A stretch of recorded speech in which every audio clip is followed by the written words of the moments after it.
let's start with what you know about trekking. Typically, everyone understands trekking is fun, it's wild, it's teamwork, of course. Each one of these treks and each one of the scenes I would remember so well because you've been there. You know, it's not just one part. Once you have all of them have a pattern like your streets. You see them anytime, anywhere. You can make out this should have been around that region. I knew that even 10 years ago. When I talk about trekking to people, immediately guys will come and say, "Oh, I'm really interested." In every party, everyone talks about it. When they're having the drinks, they will tell me, "I would like to join you." You won't believe me. I am the one who would not leave the guys who tell like that. I'll call them. I'll call them once, I'll call them twice, I'll call them till 15 times till they say no, I'll call them. Well, only 1 out of 100 really takes it up. If out of this lecture, if one of you guys take up trekking, I will really love that. You know, that's the idea of this. You know, it's beautiful, but you don't know how beautiful it is. Once you go there, it's all over-absorbing. It's not just the pictures the pictures are only 50% of what you really see on the treks. It's really amazing. It's not just, you know. Second thing is huge. These are all the terms which you normally see. You have to magnify that 100 times. It's a magnet in the sense once you start doing it, it's all it takes is the initial detonator, and then it's all explosion. Where does trekking take you? These are also things which are familiar to you, but I'm going to pull out some slides which look good. Towering peaks. Each of these peaks, I would have walked across for a few hours because the picture would have been so much inside. But still, you do all these things for this feeling. And you go on this thing, it's all joy. What you see at the back is Mount Kanchenjunga. In short, what do you learn? You learn survival, as you could see, because it's really, really lonely up there. Once you go, you have to realize, many people will realize for the first time what survival is. You learn to be all alone. The huts, many times if you go on smaller groups, then just you 3, 4, you can pitch tents where you want and learn to be flexible and adaptable, right from bigger problems for Indians in general, men or women, is right from learning to use the loose in the wild and to, you know, carry very little and all this kind of stuff. It's real survival. Once you do that, then even I think that I used to be traveling, I'm traveling for the last 25 years on business. I became a better traveler because of my trekking. You pack less, you know, you have all the needed things, drop all the things which you don't want, which comes only after trek, because you'll go there, you'll realize the knickknacks which you have to have, what you cannot be without. We go on treks which are well planned, right from the important things like champagne to Swiss chocolate should be available till the end of the trek. So we will have it in such a way that it's all rationed. It's given only, you want the champagne and this thing only after your dinner, nothing before that. Till the time everyone will get at least one small bar of chocolate and a sip of champagne in cold weather. So it takes a reasonable amount of planning, and you have to also realize who might drop out. When somebody drops out, you have to carry at least the champagne to go to the top, all this kind of stuff. So because not everyone will get to the point where others reach, but your supplies should reach. I do non-technical treks. It needs good physical fitness, but no climbing. So whatever I do, all of you can do. The only thing is you have to be reasonably fit. Typical treks are between 5,000 and 6,000 meters. I've done some treks which are a little more than 6,000 meters, but less than 5,000 meters, it's no fun. At least your top point has to be like that.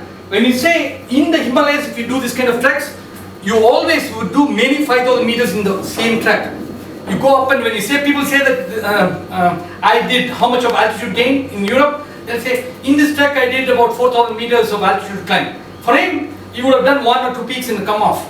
In India, when you go, if you have done a 5,000 meter or this kind of a 5,200 meter trek, you would have done some 25,000 meter of altitude gain. Because you do 2,000 meters and then come to 1,800, then 3,000 meters and come to 2,000 meters, then you go to 4,000 meters and come. You do a lot of things before you come to your top point. So totally, if you add up your total altitude gain during the trek, that would be really, really high. Normally, people should not be, the distances are a misnomer. People talk about, you could do 100 kilometers in 2 days. It's not a big deal. High altitude distances are totally different. People don't talk in terms of distance, they talk in terms of altitude gain. Did you do 1000 meters today? Then you've done a lot of climb. If you're very fit, in between in the lower altitudes, like less than 4000 meters, you can do 300 meters of climb per hour. That's from yardstick. You should 300 meters of climb in 1 hour. So if you're doing under 4000 meters, then even 1000 meter climb you can do in 4 hours or 5 hours of good track. But that itself becomes extremely difficult. It goes in a reverse exponential form after that. When you start going more than 4500 meters it'll become 100 meters in an hour. Support team is the most important. You see the mules. The problem with treks in India and treks abroad, you get pampered in Indian treks. You always have some support stuff.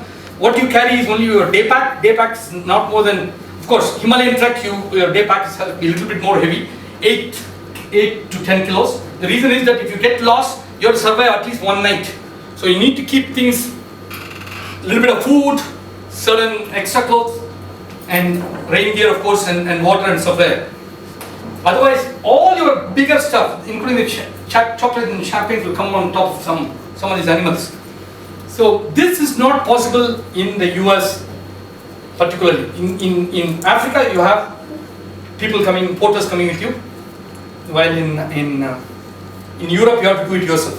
So you get a little bit more fitter. For example, I've done some trek in Australia also. There are absolutely no chance. No one else will be there, and it's all will be empty. You can't find something to buy things also. So you have to carry, instead of 8 kilos, you have to carry 22 kilos. So you'll become half as fast as you can do here. In terms of time also, you'll take more time. But that's a different exercise. 20 kilos you need because you have to carry your tent, everything, There will not be. So you'll see a trail of this kind of porters, horsemen and mules. And some of these guys are delightful in the sense they are very, very, we talk about cooking and people learning to cook and stuff like that. These guys, there will be no oven, nothing. They will make pizzas and cakes at 5,200 meters. I have a Swiss friend. We trekked a lot together. He had come all the way from Switzerland to trek with me in Ladakh. His birthday was there when we were on the top, close to 6,000 meter height. It's a high altitude plane called Nimmaling. And these guys make a cake. They bake the cake.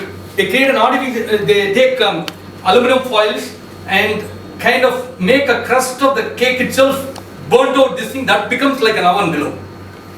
Then he cuts off that and makes the cake on the top is the cake you eat. The small part of the brown cakes left behind. It was amazing to see how he could make such stuff. Just to see some of the teams of. This was a post-Kilimanjaro trek. Tanzania is the only place which gives you a certificate on completion of your ascent. They'll come and tell you, whoever has reached this thing, they say this guy has reached. That has to be certified by your trekking guide who came with you. Gear yourself. Indians are normally conservative on anything, right from warm clothing to this thing. I used to be like that too. But at least for your shoes, trekking shoes has to be really good. That's your lifesaver. It's an insurance. Anything less than $150 shoe, don't go on a big trek. It's why I compare to the money is that in terms of you have to have, nowadays they're all built in spare parts. Each one is being made by a specialist organization. Gore-Tex lets the shoe breathe. That means water won't go in, but it has pores which are big enough for air to go in, but small enough for water not to go in. So it's made, your jackets made of Gore-Tex will be good, shoes made of Gore-Tex will be good. You will really realize the money paying back when you are in cold places. Shoes and bottom part, your soles have to be minimum what's called vibram. It will be a hexagon shaped, a stretched hexagon shaped yellow colored this thing which will have a seal called vibram. If you have the vibram, then you have the grip. Otherwise you don't have. So if you have a trekking shoe which does not have a vibram, so then it's not a trekking shoe of the real this thing. If you really have to trust in climb, you have to put your leg in water. When you have a good shoe, then you will realize. Then if it's waterproof to some extent, when there is a marshy weather, you know, you can just walk through. You don't have to really worry about, you know, some water going inside your leg and this thing. That's very important. Shoes, most primarily, and then a jacket. Jacket, you have to have a number of quick dry shirts where, you know, you don't have to really wash. Best thing, then I will give you a lot of improved items. If you're really going to trek, then talk to me or send me a mail. I'll give you tips. Malayala tundu, 2-3 tundu is fantastic. You don't have to really buy stuff which are very expensive and the same. After a nice trek, you need to wash your legs. You don't get a chance to take part for many days, but you get some minimum water at least. Wash your feet, and washing your feet and wiping your feet.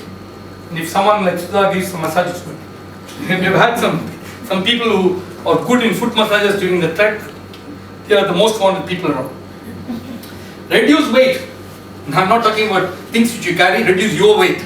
Every kilo which you lose, running and all is nothing compared when you are on the climb. Every kilo helps. So if you reduce 1 kilo, then you are carrying 1 kilo less, and it's fantastic feeling to climb when you are less weight.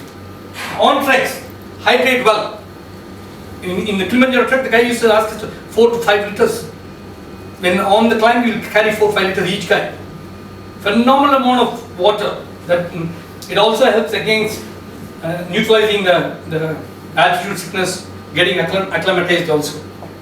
But in hydration, since I'm a runner, I hydrate even otherwise. What I would recommend is that at least 2 or 3 weeks before your trek, you start hydrating. When your body says it wants water, it's too late. You should make it already, you know, fully hydrated and ready. So 2-3 weeks before that, if you are already drinking 2-3 liters of water, start drinking extra 2-3 liters of water per day. And then set your own pace. This is, as I said, is a race with yourself. You walk at somebody else's pace, whether it's fast or slow, it's no good. You set your own pace. Neither walk too fast for the sake of other guy, or go slow because of other guy. Because if you go so slow, you'll start feeling a little bit cold and this thing, depending upon the weather conditions. So, you know, some amount of warmth you should have. So most times, especially after certain heights, it's all your own race. Start early. Mountains change very, very fast. One thing which is never changing is the change itself.